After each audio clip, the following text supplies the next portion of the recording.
નામ ડૉક્ટર સંદીપ શર્મા છે। હું જુનિયર ડૉક્ટર એસોસિએશન પ્રેસિડેન્ટ છું, પીડીયુ મેડિકલ કોલેજ રાજકોટ। આપ મીડિયા માધ્યમ દ્વારા આજ હું જણાવવા માગું છું કે તારીખ 9 ઓગસ્ટના રોજ આરજીકર કોલેજ કોલકાતા ખાતે જે સેકન્ડ યરમાં ટીબી ટેસ્ટ વિભાગમાં અભ્યાસ કરતી મહિલા તબીબ છે તેના પર હત્યા કરી તેની પર દુષ્કર્મ ગુજારવામાં આવેલ હતો। ત્યારથી લઈને અત્યાર સુધી એ મહિલા તેમજ તેના પરિવારને કોઈ પણ પ્રકારનો ન્યાય મળેલ નથી।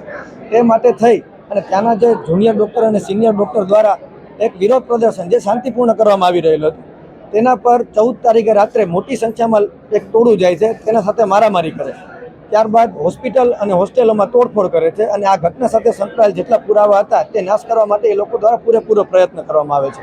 તો અમે ડૉક્ટર એસોસિએશન આ ઘટના જે છે એકદમ શરમનાક અને અમાનવીય છે, તેનો અમે લોકો વિરોધ કરીએ છીએ। બીજું કે આ ઘટના જે ફક્ત કોલકાતા નહીં, આપણા દેશભર અને માનવ જાત માટે પણ એક કલંક રૂપ વસ્તુ છે। તો તેના માટે જે મીડિયા માધ્યમ દ્વારા જે આમ જનતા આ જોવે છે એ લોકો પણ જાગૃત થાય અને આ વસ્તુમાં આગળ આવે અને મહિલાને ન્યાય અપાવવા માટે પૂરેપૂરો એ લોકો દ્વારા પણ પ્રયત્ન થાય, એ પણ હું અપીલ કરવા માંગીશ। બીજું અમારી માંગ એવી છે કે જે આ પીડિતા છે અને એનો પરિવાર છે તેના પર જે ગુજરી છે એને પૂરેપૂરો ન્યાય સરકારશ્રીને ઓથોરિટી દ્વારા આપવામાં આવે। બીજું કે કોઈ પણ ઢીલી નીતિ રાખ્યા વગર નિષ્પક્ષ આ મામલામાં તપાસ થાય અને એની સાથે જે સંકળાયેલા લોકો કોઈ પણ ગુનેગાર છે એ જોયા વગર એને કડકમાં કડક સજા મળે અને સરકાર દ્વારા એક એવો દાખલો બેસાડવામાં આવે કે ભવિષ્યમાં આવો કોઈ પણ ક્રાઇમ ન થાય।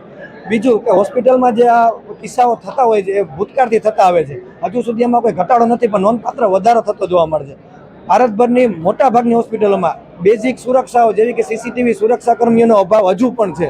તો તેને ધ્યાને લે અને એક કમિટી રચના કરવામાં આવે જે સ્ટેટ લેવલે અને નેશનલ લેવલે રહે।